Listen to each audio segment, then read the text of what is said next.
Good morning, Inspired Nation. So excited to be here this Tuesday. Kind of miss you guys. Last week I was just a tad under the weather, so I'm excited to be here. I am going to allow people to jump on here, and I tell you what, a great call to action for me is while we're waiting for people to jump on, can you hit your invite button and invite some people to join us this morning, because we're going to be talking about roadblocks.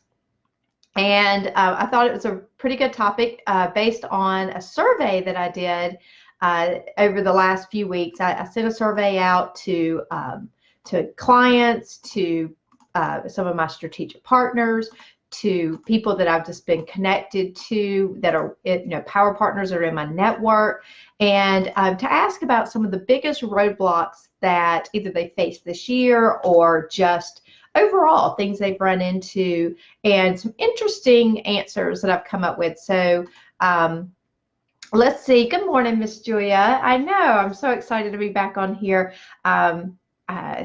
Last week the flu hit, and man, it took me down. Good morning, Rick and Ann and Teresa. Good, glad to have you on here, Tony.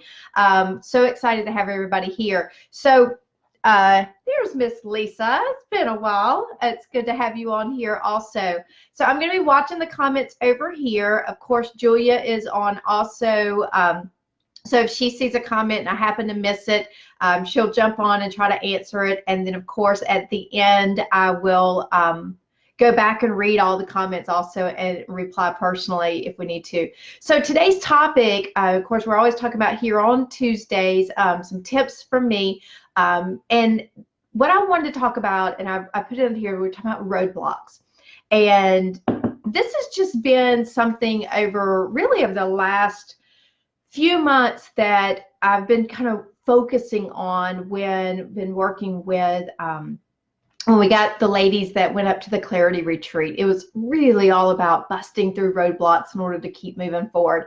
Our own team, our own Nspired team, we decided early on this year to make a shift in the way that we were delivering our trainings, from a one-to-one platform to an online platform. And so, we ran into new roadblocks, so there were some things that we've been working through. So the word roadblock has really come up quite a bit.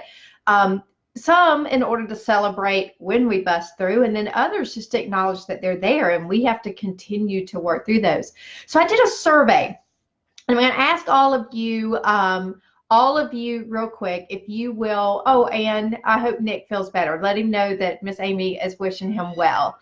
So if you will, down in the comments, tell me what your biggest roadblocks are. And then as we're doing that, like, what is it that holds you back? Or what are some of the things? It could be, it could be things that are what I call external roadblocks, things that you have no control over, but they do show up in your business. Internal, what is it, something that you might do that you do, that you sabotage yourself from moving forward? I'll tell you the top 3 answers that came up in the survey that I have. And you guys might hear Miss Pepper. She's my introvert today, which kind of made me really think about why I wanted to talk about this roadblock. We have several cats, and so some of them are, it's funny how they reflect, the way that we all interact in society. So I have the one that, that welcomes everyone in the door. I've got the one that wants all the attention. And then I have this one that's an introvert, and she's walking around below me right now, but she's like, oh, I want you to pet me, but I don't want. I want to participate, but I don't want you to look at me. But I really want to go in there, but it scares me to death, so I'm going to stay right here where I'm at. And it kind of reminds me of some of my clients, that I always have to go, come on, you can do it. But the top 3 roadblocks that came up was one, and I hear this all the time, time management. Okay, that people, that their biggest roadblock is being, and it showed up in different formats, being organized, lack of time, people doing too much, maybe they're juggling too much on their plate, personal and professional. So it showed up in several different ways. It was the number one thing, though, time management or lack of, time management organization was the number one.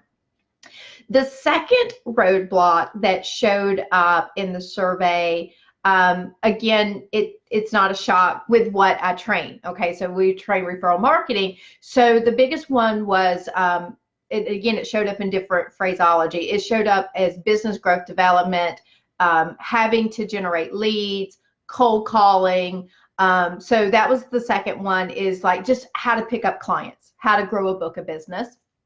And then the third one that showed up out there, which kind of surprised me, was lack of focus or passion.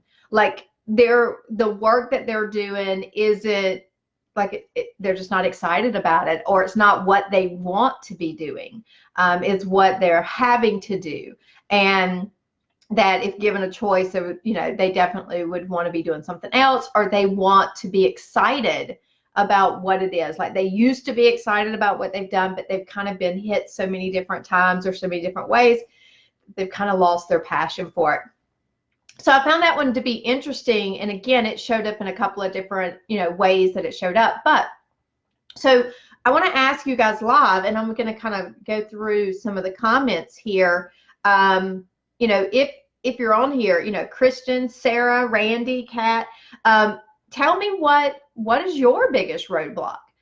What is something that holds you back from achieving, I don't care if it's a small milestone, or is it something that, how many of you have had the same goal for your business? Okay, we won't talk about personal resolutions as we're going into the year, but how many of you have had a big vision, or what we call here at Nspired our brag, our big, radical, audacious goal, their brag? How many of you have had a brag for quite a while, and it seems like it just stays out of your reach? You're not quite able to grasp it.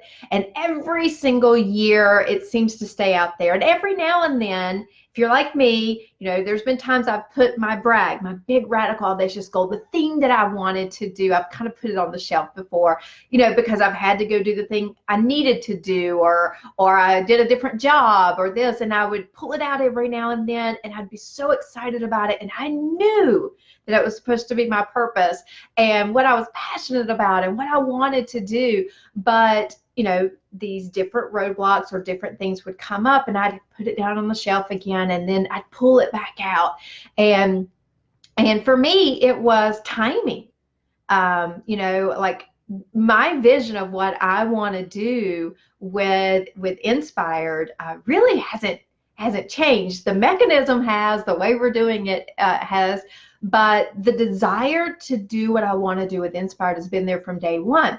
However, it has probably been put on a shelf more times than not because of just timing of when I had that dream and that desire.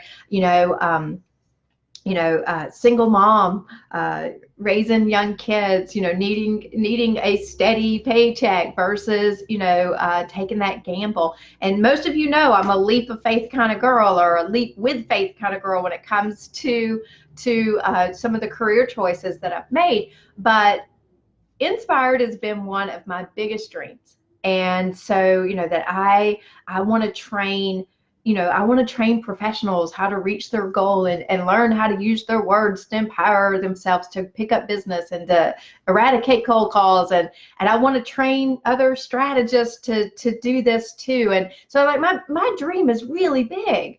And so, there are things that have come along over time, timing, and startup capital, technology, learning this all, how to use social media versus doing live audiences.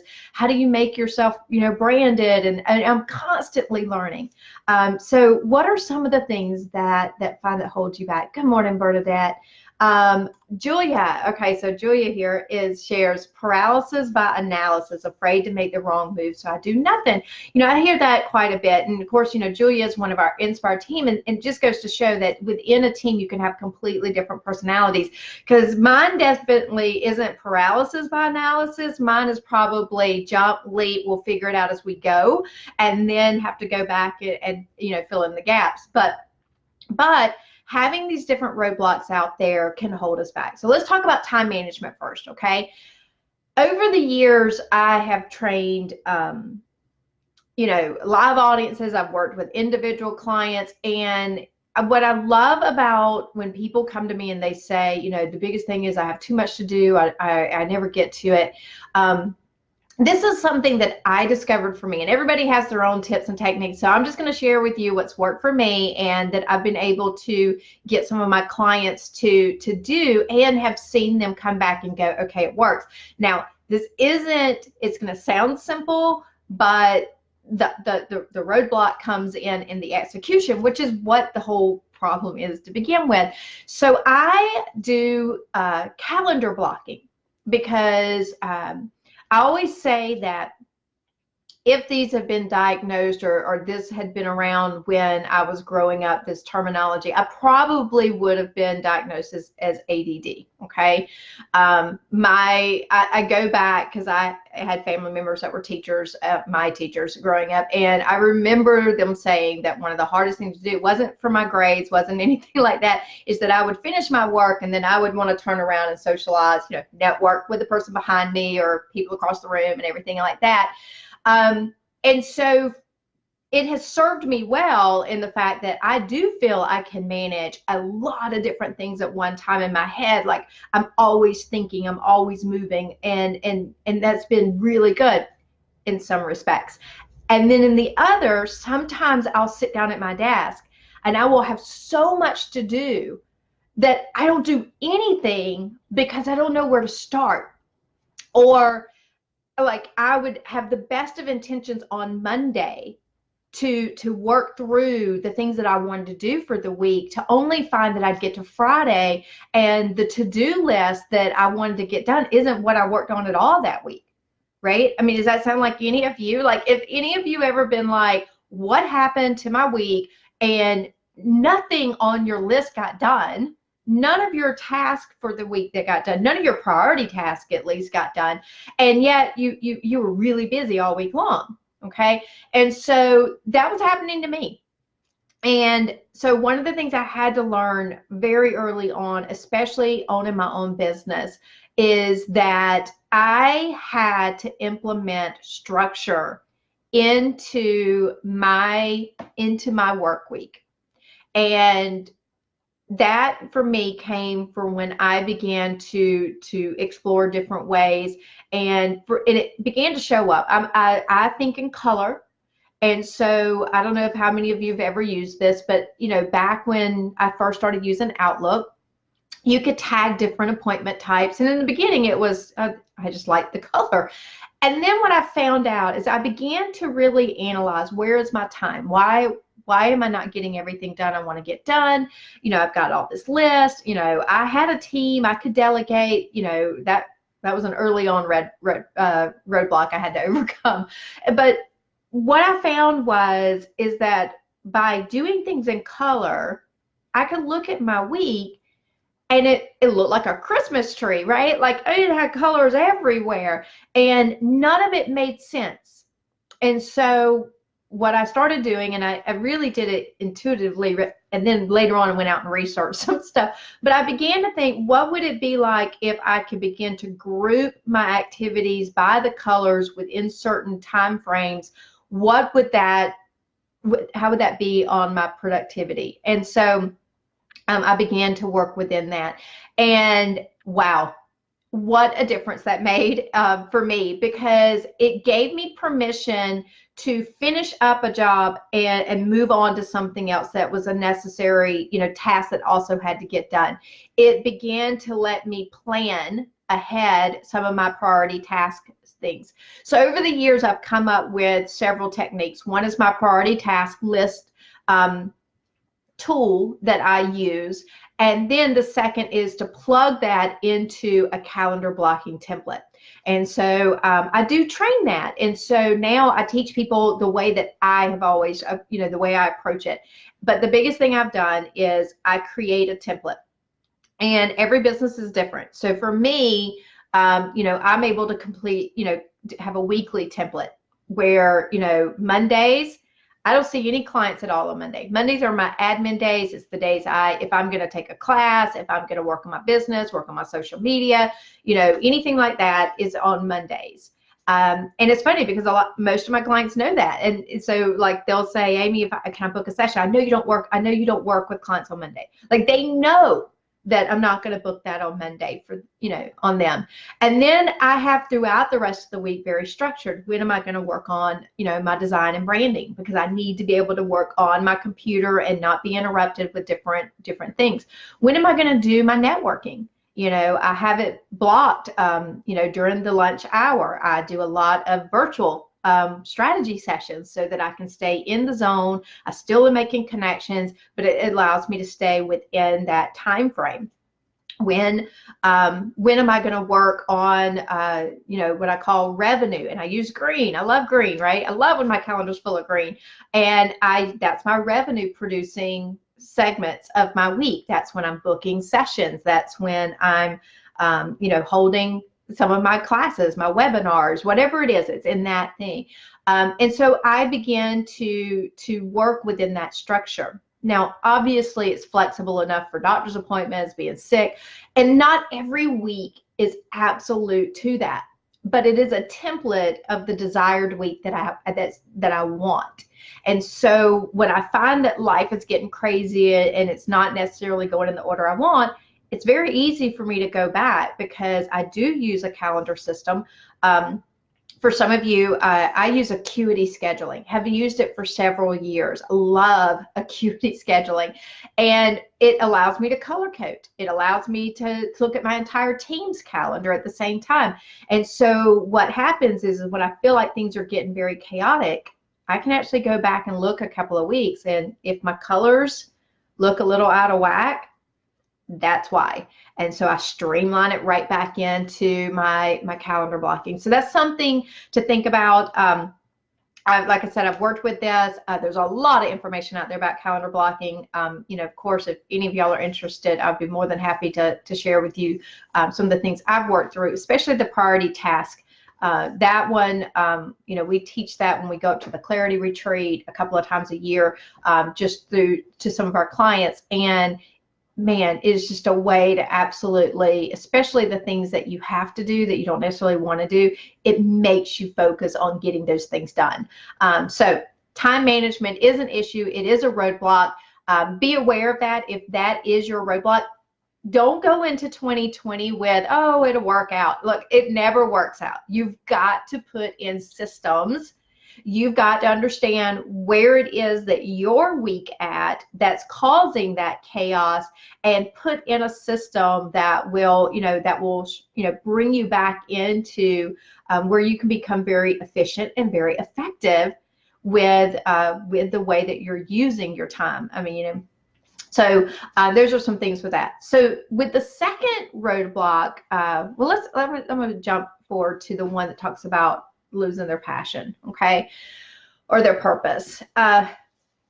Look, you can't do what I do without having people come up to you at the end of a talk or a presentation, and they're like, oh my gosh, you're on fire for what you do. You love what you do. I've even had people come up to me and say, I want to do what you do. Like I want, and I would ask them, so tell me what it is that you think you see from me that you're wanting. Like you want to be a consultant, you want to speak on the stage, you want, but it comes down to that most of them say, I want to be so on fire for my business. I want to be so excited. I want to get up every single day and have that kind of energy. And of course I laugh. I say, well, it's not every single day, but I love what I do. And so when I hear people who, who are in a position that they're making do in hopes to one day getting to do what they want to do, obviously I'm sympathetic to that. Like I just want to go in and just fix it and and help them get where they want to go. I'm the pure optimist, like we can do this, let's just do it together, kind of thing. But here's the thing. If you do fail to ever put steps in place to work towards that goal, you're never going to reach it. Like, I understand that maybe some of you can't take big leaps or you can't take, huge strides towards your goal. But if it's truly something that you desire, one tip that I would share is don't put it on a shelf. Like, keep it where you have to focus on it. Keep it where it is up front. Like, use a vision board if that's what you do. Use your screensaver on your computer. Have your not just positive affirmations come up. I love my daily positive affirmations, my daily quotes. We pop them up here all the time on Nspired. Julia, shout out to Julia. She's our awesome social media schedule, and she puts everything out there for us. I love waking up every morning and seeing what she's got out there for us. But vision goals or having a statement, a deadline, something out there that you're working towards, something that creates that urgency with you, something that when you come to that crossroads to make a decision to go left or go right, that you're always making that decision to move forward towards your goal. And if not, are you willing to walk away from that? Like, there are times your goals could change. Like, you think what you want to do at certain stages in your life, and then life has a way of sneaking up and reprioritizing things. I know that. But it breaks my heart when I hear people one year and they go, this is what I want to do, and then I sit down with them the next year and we do their goal setting sessions, and it's like, this is what I want to do, and then the next year, oh, this is what I want to do. Well, it's the same goal, but when I ask what are they doing to move forward, they haven't done anything. So set a vision. And I don't care if you put it on your refrigerator, you put it on your bulletin board. I don't care if it pops up on your screensaver. Like, I don't care if it's a personal vision that you keep putting out. Maybe it's a vacation, a vacation you want. Now I'm going to get hiccups. Vacations that you want, whatever it is. If it's a vision, if it's a goal, stick it out there. Something that I do, and it's funny because I open up my checkbook register when I do it, is I have a deposit sitting there. It's dated, it's got a dollar amount, and I see it all the time. Like, I open it up and I'm like, yes, that is my monthly goal. Like, it may not be one deposit, but it's going to add up to that one deposit every single month. So those are some things that that I do. So I use visual tools to keep that goal in front of me, to keep reminding me of why I'm passionate. And there's all different kind of tips and tools that you can do with that. Like, you can ask your question, what are you willing to give up if you fail to reach that goal? And list all the things that you're willing to give up. And I don't know about you, but that's pretty incentive to me. So, like, I don't want to give up any of that. Like, so the alternative is I have to keep working towards my goal. Sometimes it's roadblocks, breaking that goal down into realistic steps, but celebrate the milestones as you begin to move forward. So celebrate them so that you're moving forward. Recognize when you get to move forward faster. If it's slowing down, what's slowing me down?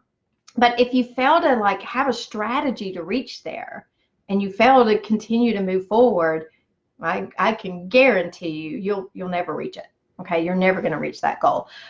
So you yourself have to remember why you're passionate about what you want to do, and I think celebrations are a great way to stay positive about it. And then share it with somebody, an accountability partner. Share it with somebody who believes in you and your vision as much as you do. And, and then task them with, sit down with me a couple of times a year and let me tell you my vision again. Sometimes I find that I'm so excited about what I'm going to do with Nspired when I can actually share with someone what that brag actually looks like. And so, that's huge. And then we'll go back to the second roadblock. The second popular roadblock was people who had to grow a book of business. That was their biggest roadblock, growing their book of business. And like I said, it showed up in different ways. Paying for leads, people who hated cold calling, people who hated networking. Yeah, I got some of that. People who hated networking. What were some things that would hold people back? And look, I can absolutely tell you that the reason why I train what I train today, the reason why I train referral marketing, the reason why I teach people to get out there networking, the reason why I'm so passionate about word choice and who you surround yourself with is because that was my roadblock way back when. Like, I know some of you know my story. Like, I was put on the marketing team at one of the larger accounting firms here in Augusta, and I didn't go to school for marketing. Like, they came in and took a personality test, and here I was thinking I had done everything I needed to do for my career. I got my degree in accounting, got a nice job, working through the system, right? And they came in and take a personality test and basically told the partners that, I'll never forget this, the little blonde in the back will make you more money out there than she will behind the desk. And so I got tagged to be on a marketing team, and I was clueless. Like, I was terrified. I was Pepper. Like, I truly am a situational extrovert. Like, there are times you would never guess that I was an introvert, but 90% of the time, I'm an introvert.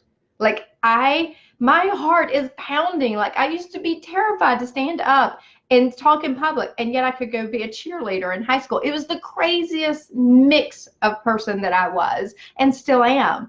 And so here I am. I get tagged to be on a marketing team, told to go out and grow a book of business, told to attend networking events, had all the promotional items you could have everything that you could have, and I had no clue how to do it.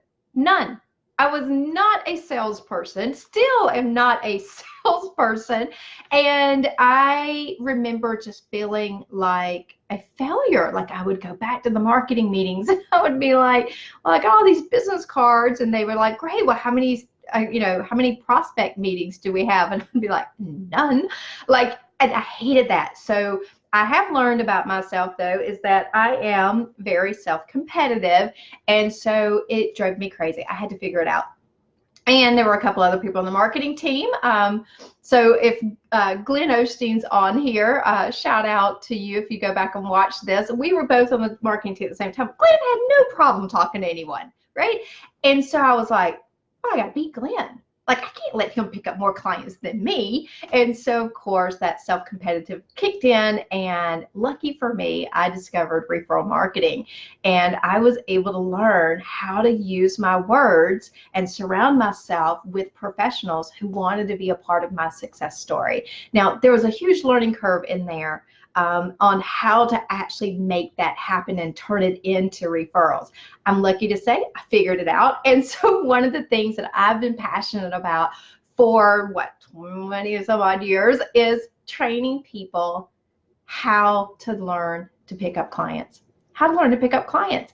I love that I can say I'm cold call free. I love to say that I don't pay for leads.